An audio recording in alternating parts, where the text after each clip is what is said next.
pertença ao seu próximo. Irmãos, neste culto nós estaremos falando de amor.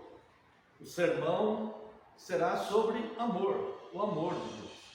E quando nós olhamos para os 10 mandamentos, nós vemos aqui impresso neste caráter positivo de Deus, nesse caráter perfeito de Deus, o amor.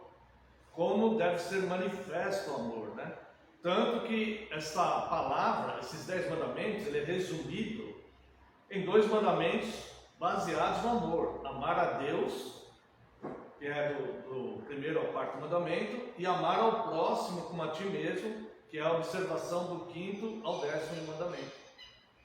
E eu quero pegar apenas um versículo que será usado também no sermão logo mais, se assim nosso Deus nos permitir, que está em Levítico, capítulo 19, o versículo 32.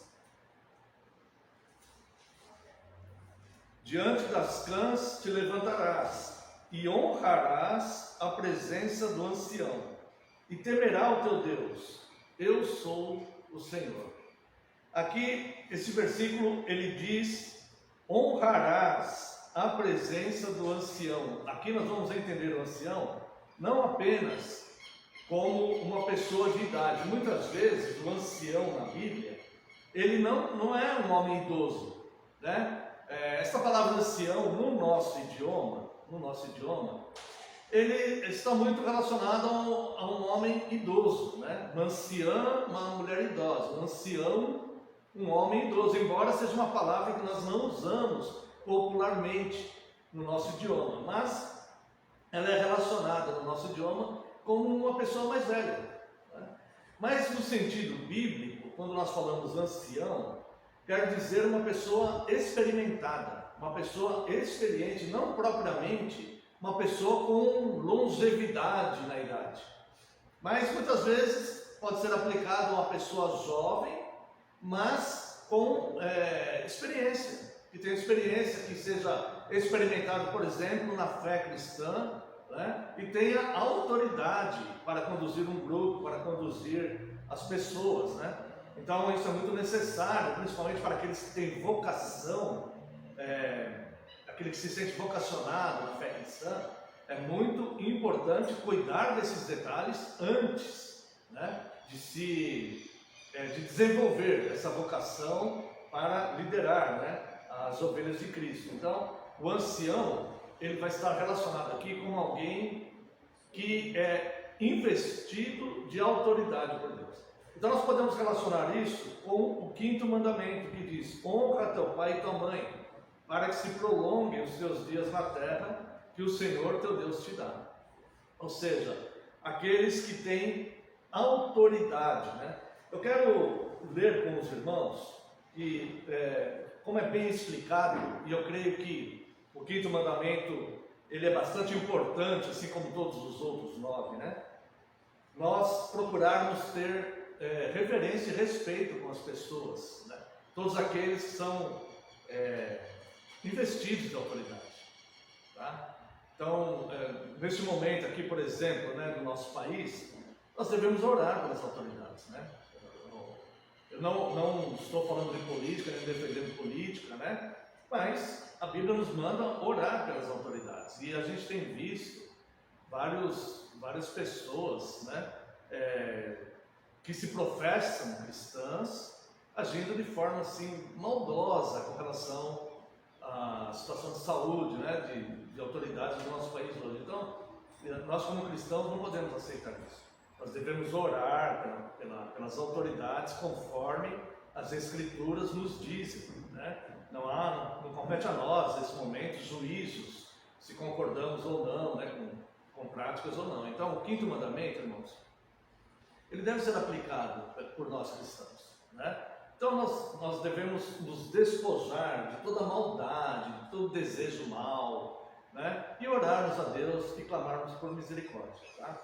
Então eu trouxe aqui para os irmãos, mas não somente nessa questão dos cristãos investidos de autoridade política, governamental, mas todos aqueles que são investidos de autoridade, né? Tem pessoas que talvez tenham mágoas com pais, com avós, né, com professores de escola, essas coisas. elas têm que ser eliminadas do nosso coração.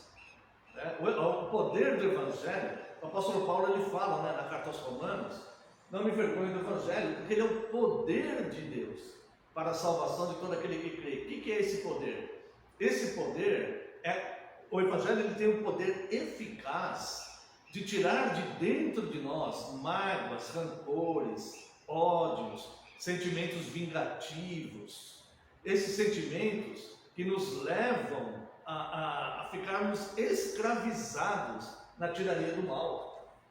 Esses sentimentos nos levam a ter maus pensamentos, a sairmos, né, do ensino cristão para ficarmos expostos a maus desígnios no nosso coração.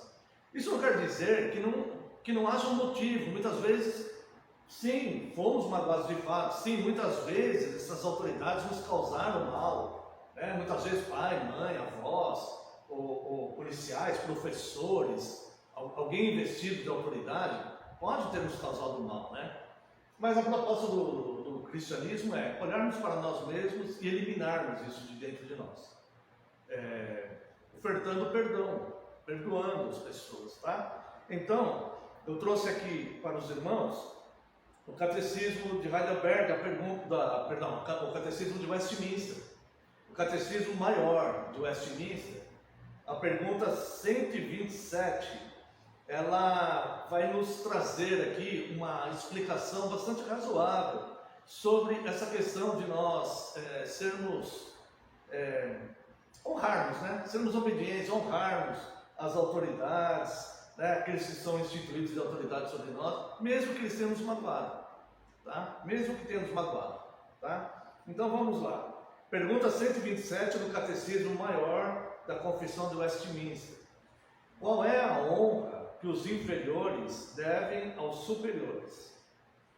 A honra que os inferiores devem aos superiores é toda a devida reverência sincera, em palavras e em procedimento, a oração e ações de graças por eles, a imitação de suas virtudes e graças, a pronta obediência aos seus mandamentos e conselhos legítimos, a devida submissão às suas correções, a fidelidade, a defesa, a manutenção de suas pessoas e autoridade, conforme os seus diversos graus e a natureza de suas posições, suportando as suas fraquezas e encobrindo-as com amor, para que sejam uma honra para eles e para o seu governo. Por que essas atitudes são atos de amor? Porque são respeitosas e legítimas, e porque evitam a maldição sobre a desobediência. Deuteronômio 28, o caso de Cã, que expôs a fraqueza de Noé. Então veja como é abrangente, né, a resposta da pergunta 127 do Catecismo de Westminster. Qual é a honra que os inferiores devem aos superiores, né?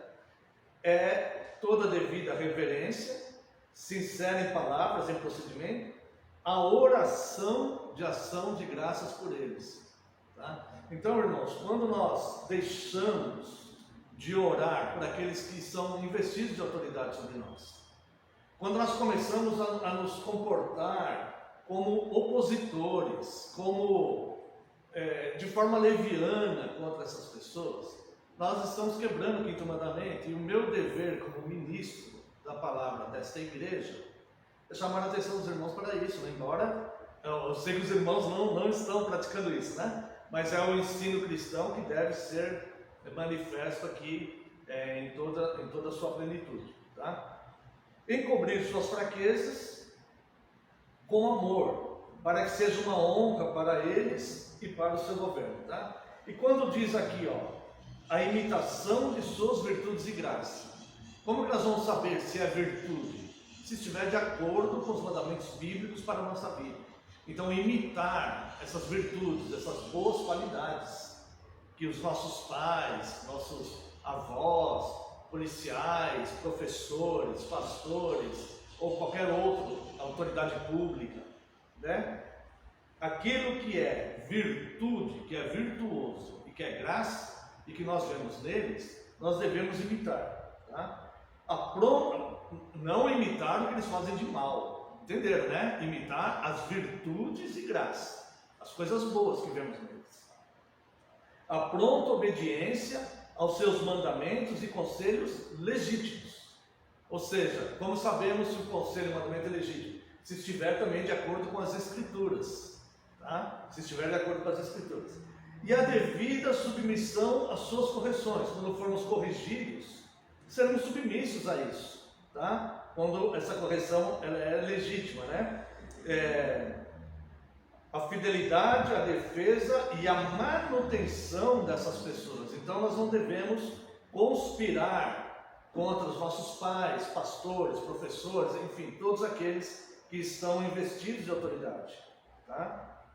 Conforme os seus diversos graus e a natureza das suas posições, suportando as suas fraquezas e encobrindo-as com amor, não expondo essas pessoas. Se for necessário uma exortação em amor, a Bíblia fala que deve ser feita essa exortação em amor, em particular, né?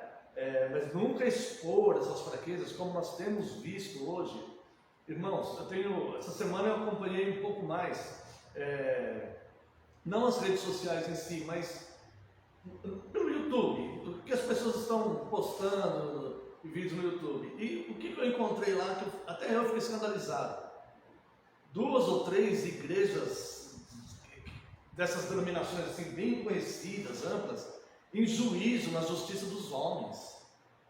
Coisa que a Bíblia falta não fazer. Vocês não conseguem julgar entre vocês mesmos? Isso só isso já é grande derrota, o apóstolo Paulo fala.